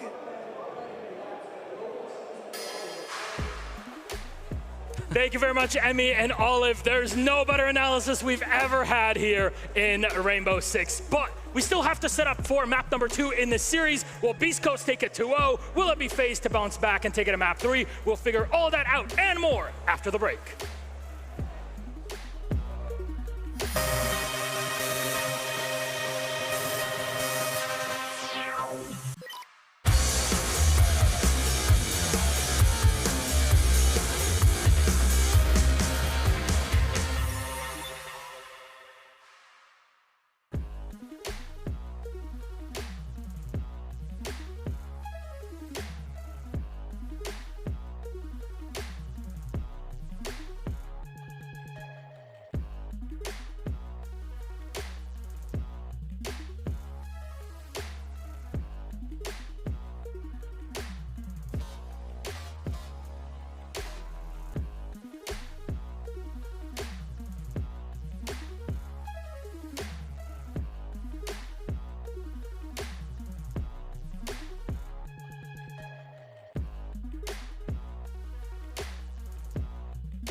you would have told me a few months ago that I'd be sitting in Manchester hearing a crowd cheering a North American team, you'd have called me crazy. But here we are. Beast Coast are up 1-0 against FaZe Clan in our quarterfinals, and we have an incredible crowd to carry through our Friday. Round of applause for yourself, Manchester. Thank you! And here we are once more, back again on the analyst desk to bring things in. Hello, I'm Milos, your host. With me are Jesse and Laxing. We have a game on our hands. We go into map 2 with FaZe looking to bring it back on Cafe Dostoevsky. You see our bands down below. Let's have a chat about that. What's been going on in Cafe for these two squads? Well, not a lot, Milos. I mean, we come into Nighthaven Labs with really a lot of history. Beast Coast have played that map a ton. There's a lot of counter-stratting. This is going to be a bit of the opposite. It's not a map we've seen FaZe Clan really play too often in the regular season. Actually, the last time that we've seen this team play Cafe was at the beginning of the most recent league of the BR League, and they ended up beating W7M of 7-4, but that is the last time we have seen them play Cafe. Now, FaZe Clan have incredible players, but is there one that really pops off or makes it happen for the team? It has to be Cyber. He was the top frag of FaZe Clan on the last map, and the last time they played Beast Coast, he had a 16-8 KD ratio. He was insane, by far the best performance he's put up all year. If FaZe Clan want to battle back and take its map off of Beast Coast and force us to a map 3, he's going to have to be the guy who steps up and makes that happen. If they can't shut him down, they're going to be in trouble. Honestly, and what's impressive about Cyber specifically is he's doing it by himself. He's droning by himself, he's entering by himself, he's clearing a map by himself. So the fact he can do that, you are absolutely right. They have to shut him down if they want to find success here. All right, I've asked you in the details. Manchester, can I ask you here, are we up for FaZe Clan? I don't think so. Will Beast Coast take it? I don't think either. Are Beast Coast going to take it? All right, I think we got our answer. Let's get it then. Our casters away. Def Martin and Lynx, take it away. Thank you very much, Milos. Yeah, it's a bit strange hearing Europe cheer for North America. There's a bit of hesitation in there. I can hear it, but here on the cast, we at least have one North American fanboy. I'm feeling very good. Yeah? I'm feeling real good right now, because that wasn't close. I mean, it was. But it wasn't. Let's be honest. Aside from the Hanko 1v2. It was not as close as when we saw these guys play each other 4 days ago and FaZe won 8-7, right? So yes. There is a revenge opportunity here for Beast Coast. And how can you not love the narrative? Look, I'm from APAC. We don't really get many teams onto the main stage these days, but I can get behind an underdog. And that's exactly what I see in Beast Coast. Major champions, SI finalists, that's FaZe Clan. We know them, we love them. Sometimes we love to hate them, but Beast Coast are an unknown quantity. They're a dark horse, and it is their chance now to have the biggest upset of the tournament. Beast Coast taking on FaZe, up 1 map, heading into Cafe. And what an upset it would be. Liquid beating Furia is an upset because Furia, the world champions, are out. But we expect an insane performance from Liquid at their ceiling, and Nesk is on form, Maya's in form, even Lagonis is in form. But Beast Coast, the NA upstarts beating FaZe, that's a bro too far. Beast Coast banned the Monty, and I love this ban for 2 reasons. 1, they take away Vita King's Monty. 2, Beast Coast saying, we don't need the Monty. They played it against DZ, and to be honest, it was not that great in the first round of the Swiss. But Beast Coast with the confidence that they can move beyond it, they've shirked that reputation. But FaZe certainly not confident to let that Deimos stay out. Yeah, Deimos has been banned consistently by both these teams. As Army also was locked out of the first map. Where's our final one? Fenrir. Reasonably familiar territory after the previous map. And of course, that means we'll have Dokkaebi up in a Beast Coast game. It's been one of their bans basically for the past, I think, like 15 maps or something like that. A hell of a long time. This stage, they have consistently banned Dokkaebi and Fenrir at about the halfway point, but she will be up. And I think both teams will be eager to make good use of those logic bombs, but also more importantly, the SMG-12, if we're being objective about it. One of the best operators to call a logic bomb, walk up a staircase, shoot 3 people in the back of the head. Very, very strong. We'll see if FaZe decide to bring her in round 1. Well, FaZe are down a map, but momentum may well flip onto their side now that we are on their map pick. The last time Beast Coast played Cafe, they lost it to Dark Zero earlier at this major. and it was a fairly convincing 7-4 against them. As for FaZe, we've seen plenty of results, mostly in their favor on Cafe. A bit of a curveball thrown Beast Coast's way, and FaZe really need to start strong here on their attack. Certainly a curveball thrown my way, looking at the potential veto options, a possibility, sure, but I mean, Oregon obviously the decider, but surprised FaZe didn't pick it. You always have the weird option, do you want to pick a map and potentially get attack in the side selection? But FaZe are 14-1 on it. Very, very good record. They go to Cafe, map the Beast Coast look iffy on. They were able to bounce back in their NAL stage, in no small part in a game on Cafe, utilizing that Monty. They have an early loss to Dark Zero right here, but now they get the benefit, potentially, of starting out on the defense. Going upstairs to, I believe, my eyes don't deceive me, that is the reading room bomb site. Yes, it is. It's always weird when the bomb sites are basically in the exact same position on 2 different floors. Very true. It really does feel like FaZe are the ones that we're looking at here saying, guys, a failure here is unacceptable. Beast Coast, they've made main stage in their debut stage. That's incredible. FaZe Clan, these guys have won a major before. They've been to the grand final of SR. They've been a single round away from becoming world champions. Elimination in quarterfinals was not on the cards, and it would be unacceptable if that is how they go out. They're down a map, they have to fight back here. There were 3 teams, FaZe, BDS, and Fury, are already down 1. The second might come at the end of Cafe. A minute 20 seconds in. Beast Coast holding the top floor, positioned aggressively early on. The classic pixel shield with ADSs and Momais. Are we back in 2020 with this strategy, the utility clear meta? That's what it feels like right now with this operator lineup. Then you have the Aruni gates as well to force out projectiles from the attacking side. FaZe have a lot of it, to be fair. A lot of flashbangs, a lot of bees, hello. Air jabs as well. One will go out and be the death of Hot and Cold. Hot and Cold was a stellar performer on the previous map, and he's down early. KDS has found one from his rappel. He's actually going to rappel in, go for a little bit more. He's in the top floor. Diffuser, though, has held fast here in Bar. Beast Coast need to rely on him for another pick, as FaZe are not looking like they'll let up the pressure anytime soon. Cheeky, aggressive position from Diffuser, but good drone work from FaZe. It has missed him, however. Diffuser snakes his way forward. Could be good for one, but no, he's shut down. Again, Diffuser making some of those mistakes, caught sprinting as he moves into the new balcony, ends up dying to the player red stairs. Maybe he dies anyway, but still a couple times now. Diffuser in a key 1v1 has had his gun down, puts Gunnar and Spirits in the 2v4 now. FaZe have the time and the utility to get this vertical destruction, go for a reading default, and they found Gunnar playing around Pillar. It's looking like FaZe will take their first in the next 15 seconds. Gunnar's gonna play Rat here as well. It could be round winning, or it could be completely ineffectual. He's just waiting, he's biding his time. He sees the player. How long will he wait? Bite your tongue! Gunnar! He's done it! Hold your breath no longer! FaZe caught in the most embarrassing way. Gunnar's played him like a fiddle. And that's veteranship right there. He might still be young, but he knows that timer. He knows how long that plant will take, and he knows he's got a 7-second clock in a 9-second round. One bullet, and even with his close proximity, Handy cannot get back into position in time. No siree. FaZe had that round in the bag. Hot and Cold goes for the rotate up. White hits the air jab. Diffuser sprints into Vidaking's clutches.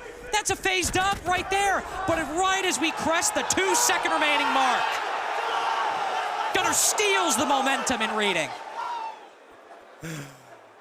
Yes, that is my reaction as well. Holy moly. What is that from Gunnar? That is next level stuff. And he's back into it. Cool and calm. Amazing start for Beast Coast, but let's be real. That was a FaZe round. It was. And I even called it so. Yeah, if FaZe are getting that close to winning rounds on their attack so early in the game, then I am worried for Beast Coast. They can't rely on Gunnar to pull the rabbit out of the hat like that every round. But maybe it's enough of a momentum switch that it will rattle FaZe a little bit.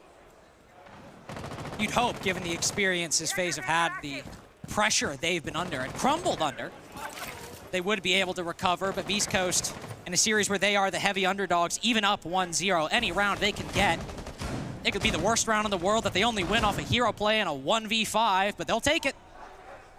Take everything they can get. The game where they are supposed to take nothing but scraps.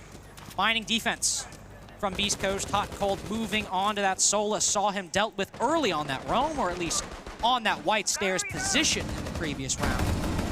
Oh, Diffuser almost had his opportunity there to bring back the numbers after Cyber finds a good opener. But FaZe, opening kill after opening kill, so often converted. Diffuser's played here before. We've seen this tale told, but it was ineffectual last time. He's wondering when he should fall off. Gunnar, the man of the moment.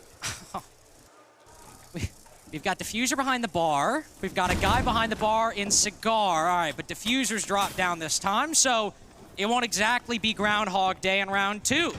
Most of the Beast Coast roamers have now fallen back. Hot and Cold can play vertically with that Solus. They're going to try to get him into position down below in Kitchen in the late round. That we'll often see the Solus down below, and then one player from FaZe try to go down below, distract them long enough for that Specchio scanner to be ineffective, and FaZe can move in, likely to mining based on their current trajectory, and get the Diffuser down. Still a 4v4, still a minute left, still work to do for FaZe Clan with the Skeleton Key and the Boogie Drones. But here goes Spirits, potentially trying to protect Hot and Cold down below, make sure that if Hot and Cold can deny the Diffuser plant, Spirits can take down his coverage and steal another round away from FaZe Clan. That's exactly right, isn't it? Beast Coast are looking to play spoils the Diffuse plant in the late round here with that Solus below. FaZe have plenty of time to make this execute work, but they're spending so much of it tearing up the floor and not enough entering the site. They're also completely out of Bs, so the only utility you have to maybe get an edge in a gunfight or controlling the execute is these flashbangs. And in the flashbangs go, Gunner's found one. And FaZe start to get this plant down. Information for Hot and Cold down below.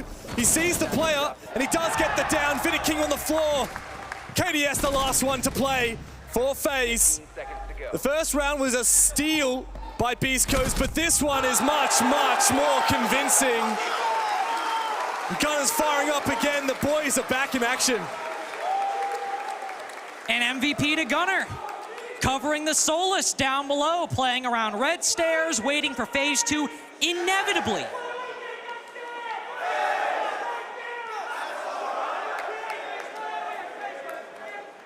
I think finally the crowd has something to cheer for. I was about to say, I wish I knew what you were chanting, but I can't make it out. But I know who will be able to hear it, or at least feel it. It's FaZe. They're the ones taking their tactical timeout. They did it 3 rounds down. Or 2-1 down in the first map. 3 rounds into the first map. Now they've done it 0-2 down here. They were not able to convert this last time, but they need it now more than ever. Letting Beast Coast go up 3-0. Unfathomable. Letting Beast Coast go up 1-0, already kind of unfathomable in the series, but letting them go up on map 2, your pick, 2-0, sure, it's the attacking side. I remember talking to Jack, Fresh, his government name, about the Liquid and Fury veto and how Liquid start on the attacking side, win the game back on the defense. They kind of shirk off the mindset of, oh God, we're losing rounds to the world champions. And you're thinking, what if it's a similar case here? Sure, FaZe down 2-0, maybe they just try to play out the attacking half. But when you're down 2-0, when you're unequivocally the better team, you don't have a lot of experience playing Beast Coast, aside from that very lengthy best of 1, FaZe clearly very concerned at the prospect of dropping rounds to Beast Coast on this defensive side. Not the same respect given to their opponents, potentially. To play devil's advocate, though, you can't discount the value that Beast Coast getting that momentum brings to them. And we say that a lot, but remember what happened in round 1. FaZe obliterated Beast Coast. There was nothing for them except Gunner making that cheeky rat play, prone on the floor in reading, and denying the plant at the last moment. Since then, Beast Coast have stolen that momentum, brought it back onto their side, and they're looking to continue getting aggressive here. Even little details like taking out drones at the start of the action phase by jumping outside goes to show that this team is exuding confidence. And to talk just a little more briefly about that phase time, I think probably something they're realizing is how often Beast Coast are going to rat in those corners. even, sure, we had Gunner around 1, but Diffuser getting misdroned in Cocktail, positioned very aggressively on Red. Maybe a little bit of intel lacking on Gunner's exact position down below. FaZe realizing, okay, Beast Coast are gonna sit in every corner they can. We basically have to treat this like we're playing Los or W7M domestically. One problem that team always gives FaZe is Lobin or Maya when he was on the roster on this map. Would rat in Pillar, rat in Reading, rat wherever he could. And Rafael probably saying, hey, Beast Coast are doing the same thing here. We beat that team earlier in the season, W7M. Need to bring out that same game plan here. Be thorough. Bring the Dokkaebi. Oh, we do see Souls bring that Dokkaebi just about time. A lot of map to clear, though. And we know what happens when the timer starts ticking away in the end round. It opens the door for Beast Coast to play Plan Denial, as they have done 2 rounds so far. Good info for Gunner with this Valkyrie cam as well. Even if this is not to enable a vertical C4, there's so much potential to read this position from FaZe and play around it. Meanwhile, there's an aggressive peek outside. I'm not sure where that's from. But thankfully for FaZe, Handy has spotted both of these Valkyrie cameras and taken them down. Meant to try and allow that, wow, another Valkyrie camera shot by Cyber. Meant to try to facilitate that C4 from below. That has not been detonated. If you draw your attention to the top left of your screen, it is pre-placed somewhere. Who knows where? Gunner just hoping any bit of intel he can find, be it secondary or otherwise, could get the kill, but he detonates it, finds nothing. Beast Coast, I think, anticipating the adaptation from FaZe that they go for a very thorough full clear and fully holding the site down below. We've got everybody in the normal positions. 1 bakery, 1 coat check, 1 VIP, 1 freezer, all a little spread out, but all within positions to trade each other, except Diffuser the most spread out. This is the player to find. Oh, he needs to find his kills. He gets the first on the Souls, looking for more. KDS has gone deep into coat check and found his. FaZe recompose. And Beast Coast are forced back, but Gunner has got something to say about it. In comes the plant denial of the Yokai drone. And, oh, FaZe don't have the diffuser. They have to go hunting, but the plant denial's been dismantled. Echo's dead, Handy's gone double. Gunner in a 1v3, we've seen him do it before. The first one is down, and the plant is being secured by KDS. Is Gunner able to duel the cover? Oh!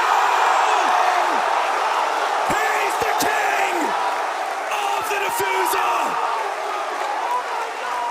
Twice now, Gunner has crushed FaZe's dreams! The man from the West! Gunner himself has stolen 2 rounds from FaZe all by his own hands. On his own merit, he's put FaZe down 3-0. And he didn't even rat there, Dev. He's playing Pop Goes the Weasel. He's moving back and forth. Peekaboo. He's got 1 kill on Vidiking early on. Gets the second on a Handy right there, but look at this. Back and forth. There's no world where he gets away with that. But again, Gunner's found it. This guy is doing the impossible round after round. FaZe left with far more questions than answers. 2 maps in a row. They have tried to take their tactical timeout to recompose early, and twice in a row, they have been thwarted. Gunner is bringing his team over the line, even when FaZe do everything right. And this is where you have to be worried if you're FaZe. Back in Sao Paulo, you were the better team over the course of the tournament. You were the better team over the course of 4 maps. But in one particular case, fate intervened and said otherwise. You can be the better team 364 days of the year. But Beast Coast, individually, are starting to look like the better team on that 1 day in 365. 3-0 on FaZe's pick at the moment. Now getting to repeat bomb sites without dropping a single round up until this point. I mean, yeah, it's on defensive side. You've always got to consider that. But just look at the way these rounds are playing out. At what point is FaZe far too rattled to recompose? Because 2 rounds, they had dead to rights, and Gunner has stopped it. Beast Coast are firing far harder than we've seen from them ever before. Gunner's returned to the main stage. has been long awaited, and he's going 7-0. Deploying map. Gavini not having exactly the performance we expect, but Gunner's been winning these rounds by himself. But at the moment, Gavini playing a very forward position that he needs to hold for a long period of time. Not only dealing with Christmas and Cigar, but also, as you can see, that mirror window watching New Balcony. Oh, KDS is in! He's found his pick, but Diffuser goes big with a double. KDS now looking to try and trade back, but the mirror window is open, and the door is shut squarely on FaZe's face. Cyber in a 1v4. Could it be down 0-4 on their own map pick? He's gonna have to go to the next level, but Gavini eventually taken out hot and cold. Nukes him out of the server. 4 rounds in a row for the American squad against the 6 Invitational finalists. What is happening? What the hell is going on? You've got no tactical timeout as FaZe. You can't hit the pause button. You can't stop the momentum. You can't stop the energy. And if King and the rest of the team can't figure out the problem in round, Rafadel can't intervene and fix the problem. A ball started rolling a long time ago. It's become an avalanche for Beast Coast. Look at this from Diffuser. The double jump out with the DMR. Gavin finding 2 from his position as well. And Hot and Cold to close with a C4. Every single player on Beast Coast has been surpassing their greatest expectations. That was exactly what was called for from them. When playing against competition as fierce as FaZe, you have to be at your best, and this is better than anything we've ever seen from these 5 players before. Well, they've just gotten a little better every single day. This roster's been cooking. Still on the honeymoon. Still in that early period of success before the troubles start hitting, and they are making every single round count.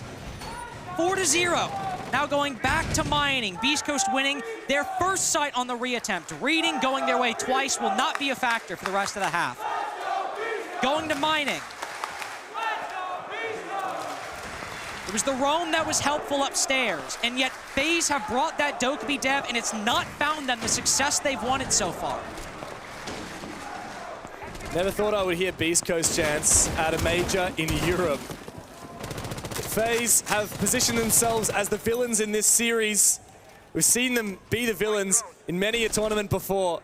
Furia had the crowd against them, and they choked what has been a flawless streak for a year in Rainbow Six Esports. FaZe have not gone worse than top 4 in over a year. Oh. This could be the first chance for them. Look at this. Cyber thinks he might have found a gap, but Hot and Cold's right next to him with his heartbeat scanner, and he spots Cyber walking up the stairs. Oh, Gunner, you gotta land this, Gunner. You've been so good today. How does he get that? Calling his pants down, but he still gets the better of Handy. And it's forced Cyber to fall back. He thinks he's found an opening. Obviously, we know he's been spotted, but because of that loss, Cyber's now got to play with the rest of his team. FaZe have to go a bit more coordinated. They need a gunfight on this top floor. Souls misses his chance. Hot and Cold doesn't quite land that C4, but he's got a good read here, and King's gone down to Gav. Cyber needs to get desperate now, back into position. We saw him earlier. Just looking for a pick to bring this back, and he does find it. The Canadian goes down, but Gunner! Will nobody stop this man? 2v4 Souls again misses his chance. He needs to finish off what is left of Diffuser here on the top floor. Going for the peak, the rookie. Damage, piece by piece, whittles away. Souls needs to push for it now. Diffuser's just toying with him, peeking and then falling back, peeking and falling back. But eventually Souls finishes him off. But Gavin is there for the trade. Cyber in a 1v3. He's been dancing around the map the whole round long. He must push for both of these kills, but Beast Coast is nowhere to be seen. He barely even has time to get the vertical here. The breach charges he has in pocket. Beast Coast need to make a mistake. They need to fall off in this form, but with Gunner still alive, 9-1, how cheeky Diffuser has been. I don't think Cyber will find FaZe's fifth here. I don't think so. Dropping down into pillars as a player right around the corner from him. It's Diffuser. Still hasn't gone down. All round he has been pummeled. And the rookie again, Cyber, big kill. An ace will be called upon, but he's got no time, no kit, and absolutely no clue. Cyber won't be able to find a thing. 5 rounds in a row for Beast Coast. FaZe are fumbling the bit.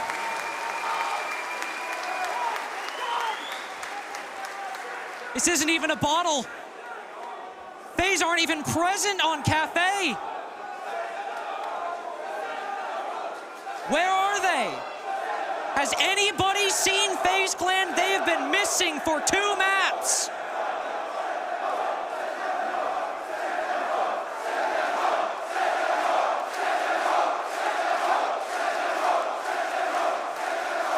The chance that we heard to send Furia home have now slipped their way into this game for FaZe.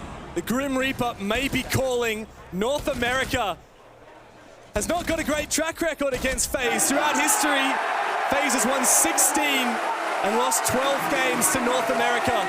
The Gunner is making a very good case for why we should see one more check in NA's column. 10 seconds to go. And if they win this next round, it might just be inevitable. 5 seconds left. I think the people have grown tired of Brazilian dominance, Dev, and they have elected a new champion. 5-0 back in Atlanta. FaZe very familiar with that scoreline, up 6-0. And who took it away from them on that map but an SSG All-American squad to win 8-6. And in a cruel twist of fortune, Beast Coast might go up 6-0 against FaZe to send them home. That journey could begin with this next site. Diffuser with a run out.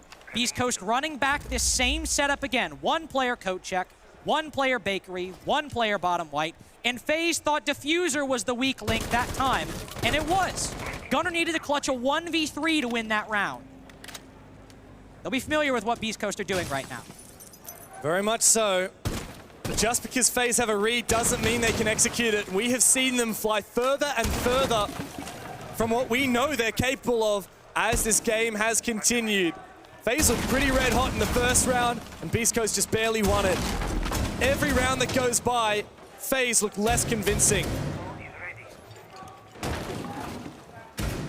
Oh, here they come. 2 players moving up the stairs. It's an ambitious double retake. The KDS shuts down the first. A trade from Gavin as 2 players fall back down again, and Cyber unable to push for a refrag. Only issue now, your bakery side is a little weak. You might need to move Gavini over there, and no matter where Beast Coast want to play, if they want to hold all the same positions.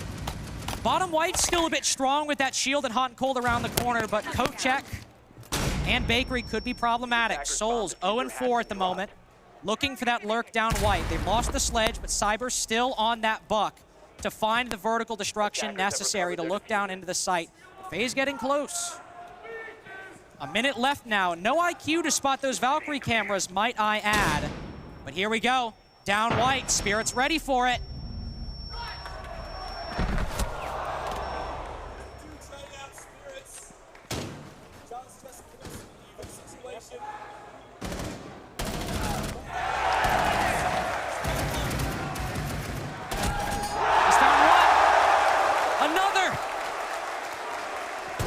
Piece for Gunner, Handy with 1.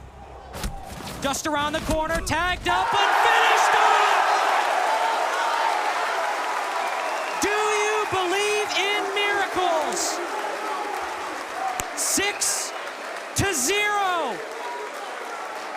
Beast Coast on match and series point.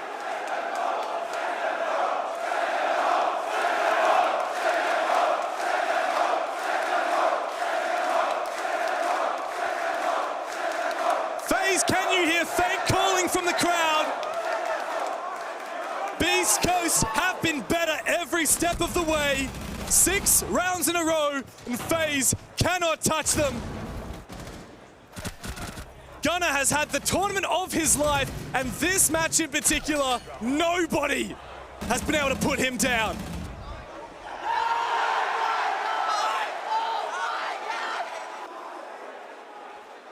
Unbelievable. FaZe need to win 6 rounds in a row on the defensive side just to stay alive.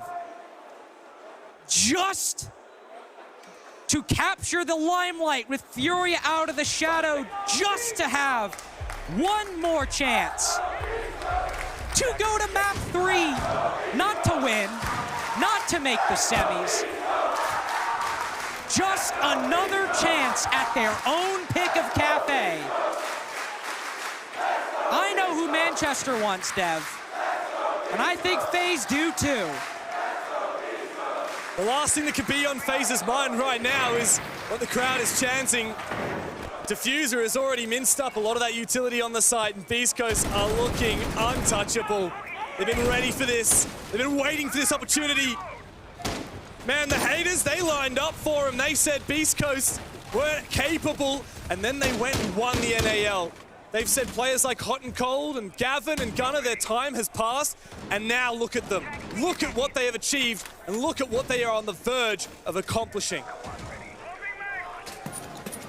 In this round, they're already starting to look down to that first floor. A minute into the round, and Gunnar's on the red landing. Looking into the site, maybe even contemplating a push into Kochek later in the round, depending what his team finds. Legion's aware of it. It'll force Gunnar back. Still got 2 boogie drones in pocket. Useful vertical destruction, even with the buck also in the hands. beastcoast have done so much work in securing this map control. They can get all the vertical destruction they've want. They've got great execute utility with the Grimbees and even the 2 track stingers if Spirits wants to throw them in the site, make a retake and counter defuse harder for FaZe. So much great utility.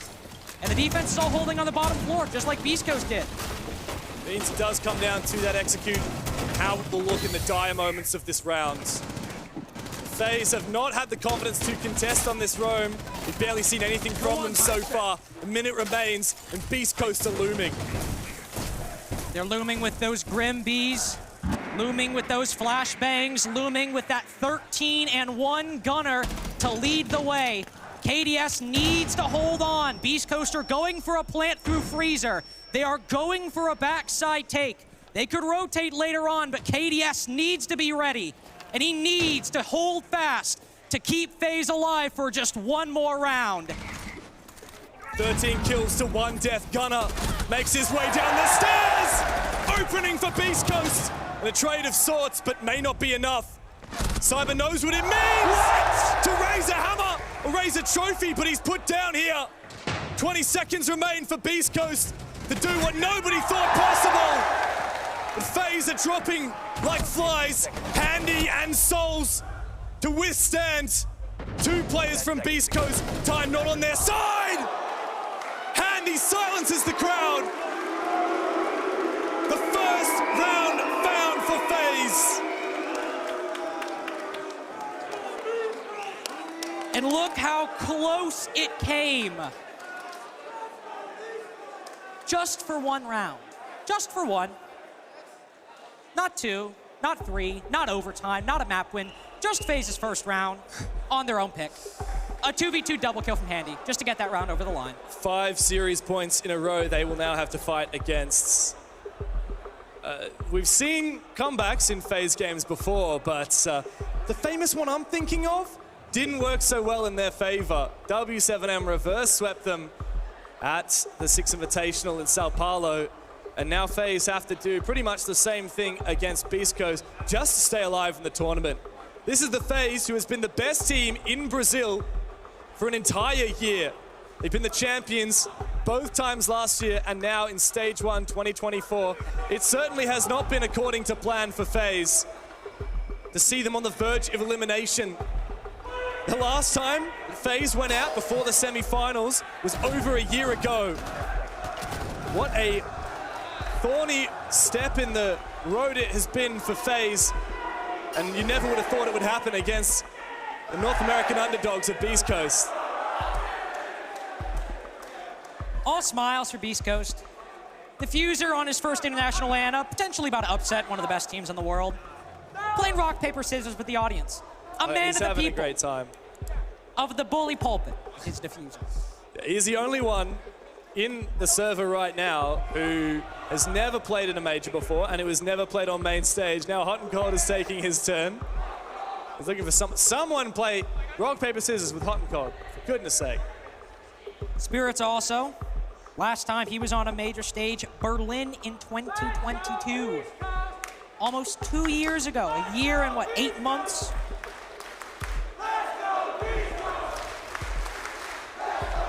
I remember being in Atlanta on Los's Miracle Run.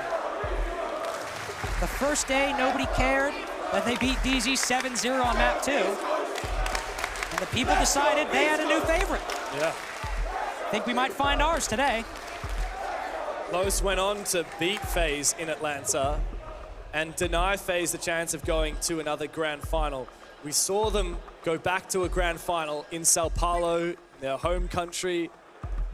The first event in Brazil that we've seen for a long time. Now the first event that we have seen in the UK for what feels like forever.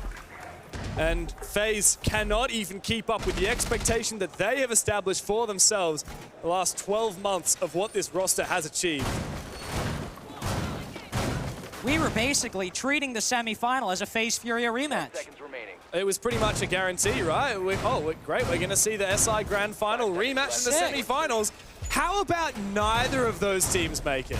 But even then, Liquid wins early, and I'm like, oh man, FaZe Liquid will be a great matchup. Oh, yeah. Cyber versus Maya, Nesca. I'd love it. How about Beast Coast? You've heard of those guys, right? How about Beast Coast Liquid? Somebody making millions of dollars off of that. Look, anyone predicted that it would be Liquid and Beast Coast? I'll buy you a drink. I would have to see you in court. I would not believe it. You'd have to take a lie detector test. But number 5 now, chances to close this out. After that tech pause, Beast Coast all smiling, FaZe marinating in the odds that are in front of them. No second chances. No recourse if they lose this. And another elusive major final will pass them by. Reading is FaZe's second defense of this half. Gunner starting on the cocktail sign will throw some track stingers in, but somebody's got ahead of them. He's pushing for it. Souls really wanted to go for that. Don't be contesting Gunner right now. The guy is 14-2. One of the most incredulous performances I've seen for a long time. Here comes some form of an execute as the smokes go down. A pre-fire as well from Spirits. Allow the repellent from Gunner, I'm sure. Hot and Cold with 1, but FaZe keep it even, 4-4. Roamer still alive up top, and Beast Coast not really in positions to do a lot about it yet. FaZe have baited out this util clear decently well. We've still got some Bs from Diffuser, maybe even a logic bomb from Hot and Cold. That initial volley, unsuccessful from the attack. Gavin's on the verge of finding someone in Pixel. Oh, quick pick for info. He doesn't commit to the kill. Gunner does, however. KDS now trapped on an island inside a freezer, and he's not looking to find anything. Gunner's got 16 bloody kills. No C4. Running out of toxic canisters. If you want to deny Beast Coast their most potent win condition, a diffuser plant, you are running out of time. You are running out of tools. Maybe running out of men. Oh, Handy's been read like a book. 2 players watching for him. He's down. It's all against Vida King. All the ads stocked against his favor. Beast Coast have only one thing yet to do, and Vida King stands between them and their first ever semi-final. But this FaZe has well and truly gone out of fashion. Beast Coast drop-kicked to Kings. North America conquers Brazil. Beast Coast's major debut merits a semi-final. There's a fire sale on tournament favorites Manchester, and the underdogs are buying. Who would have thought 77 days ago this roster would win the NAL, make a major, and make it this far? Nobody expected Beast Coast here on the main stage, and even fewer expected they had what it takes to take down FaZe. Back to Milosh on the desk to break it down. Thank you very much, gentlemen. And yes, there have been many players that have walked the golden road in this game's past, but not a single team made out of 5 total players have done it ever. We're making history. Beast Coast victorious. What a matchup we have had. And FaZe Clan will be sent home. No two ways around it. The 2 teams that were at the top of the Invitational, they're no longer playing. This whole tournament just got turned on its head. Beast Coast did what nobody thought they could do, just like they've done every single time nobody thought they could do something. I mean, what the hell did we just witness? A 7-1? I cannot believe that. FaZe, let alone that team in itself. I mean, you gotta give these guys a round of applause. It's incredible what we've seen from the team. There's a lot that means here for this squad, and we're gonna have our players on here with us. Please join us in welcoming Gunner and Diffuser on the desk. Gentlemen, congratulations on the win. We got a few questions coming out to you. First of all, how does it feel like to make it through? Because there were a lot of doubters, not gonna lie, but now you're in the semis. I mean, it's just narrative, right? Like, you can't listen to the narrative. It's the only thing that's gonna hold you back. It feels fucking good. That's the Gunner we know. There he is. Lex, got a few questions for Gunner? Gunner, obviously in the first round and then the third round, you had those impressive clutches. I believe if we can pull them up here on these screens, I need you just to run the audience through and everyone and what was going through your mind here. Just, again, run everyone through what was happening. 5 seconds left and they didn't drone me, so freebie. And, I mean, there wasn't really much to that. I just kind of hid. Well, even before that happened in the beginning, like, what was going through your head in that whole situation? Oh, I told him I won the round. Like, the round's won. They're not making vert. All right, this is the biggest one. Explain this one. I don't know where they were. I don't know. Look, I thought it was like Red Hall. I heard Rice planning. I don't know I don't know what was going on. Then I saw him, so sat down. Nah, you were an absolute animal, Gunner. Truly a marvelous display of performance today. Thank you. A monster in the game, that's for sure. Jesse, you got anything for Diffuser? I sure do. We already saw one set of clips. I want to take you back to Nighthaven, if you remember, the very last round. Let's take a look. You were a huge player in this round. Walk me through your thoughts. Okay. Straight to the point. Okay. Beyond this, your team is down. I mean, what are you thinking at this point when you're in the 5v3? You know you have to bring it back. I know if I stay alive, we're gonna win. It's been a big problem this major. I've been dying a lot, and I worked on it a little bit, and we gotta win. Nervous at all when Hot and Cold goes down here and you realize you're in a 1v1? Absolutely not.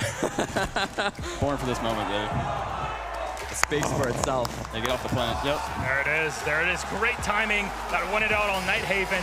Beast Coast again victorious, but guess who's performed even more than the usual? Well, we got our highlight player for this game. Well, let's pull it up on the screen production whenever you feel like it. It is Gunner, 158 EPS, 28-8, tying the world record. What? Tying the world record. Most 28 kills. Really? Yeah, bro. Well, let's get it. Incredible to see. Guys, I mean, you guys are victorious here. Beast Coast have made it through. Have you anything to say to all the fans, but also the haters out there on the camera in front? Nothing for the haters. Thanks for supporting us, boys. Thank you for cheering for us. I've never been cheered before. All right, so let's say goodbye to them. I'll leave you to go and rest up for tomorrow when Beast Coast play in the semifinals. One more time for Beast Coast!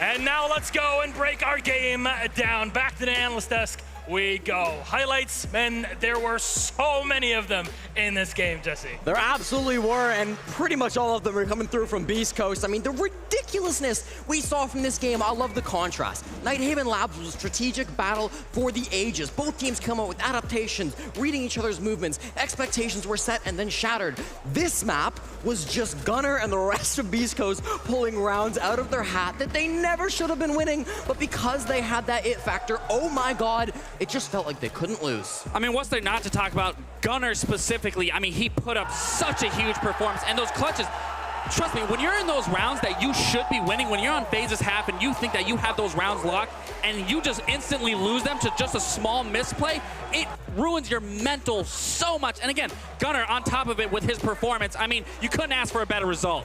I mean, overall for the team, there's been a big narrative of they've been done dirty in many ways, and Hot and Cold is definitely one that plays with that narrative as deeply as possible. The man has been around since day one, and now he's here doing it again. It's the Beast Coast story, right? They're throwing under the bus by their former teams, all dropping them. They have to remake this roster from scratch. Then they're thrown under the bus with a really rough start to the season in the NAL. You know, they can't get their footing under them. Then they've got to go all 5 games through Swiss. Then they get a bracket. And before the bracket started, it looked like to make finals and win it, they'd probably have to play, what, FaZe Clan into Furia into maybe BDS? I mean, they have the hardest bracket of anybody here, but they always persevere. And Laxing, you've had, you know, this long history as a player. What does it mean like for you to get back here, prove everybody wrong, and get into the semis of a major? I mean, it's the most important thing that you could possibly do, that you shut everyone up, that you prove every expectation that could possibly be met. And again, talk about Hot and Cold specifically here. Sure, years of experience, tons of experience. And the fact is, he's the one that is leading this team. They're the one that they put all the hope and trust into. And right now, we are finding them in a semifinal. Look, I'm sorry to say this, but with FaZe and Furia out of the tournament, who's really the hope to make it out of this? Listen, I mean, Beast Coast already took down my favorites. I genuinely think Beast Coast go all the way now. This was the hardest task I think they had in front of them. They looked at it, they smashed it. Their attacks look so good. When they're in on the most intense moment, they have that it factor. They clearly want it. Man, I think Beast Coast goes all the way. I mean, we even asked the question ourselves before this event even started as a whole. Are we sure Beast Coast is going to have what it takes at international play? Sure, we see what they look like regionally, but can they match that internationally? And yes, they can. They literally just 7-1 FaZe. Put themselves in semis. There's no two ways around it. And now I feel like this crowd is going to be split in two. One side for Liquid, one side for Beast Coast tomorrow, and I cannot wait to get into the semifinal. But that is until tomorrow, Saturday. We still have one more game to figure out. We've had EU. How about we have a bit more of a stretch? North America, well, plays against itself. M80 against Dark Zero after the break. Yeah.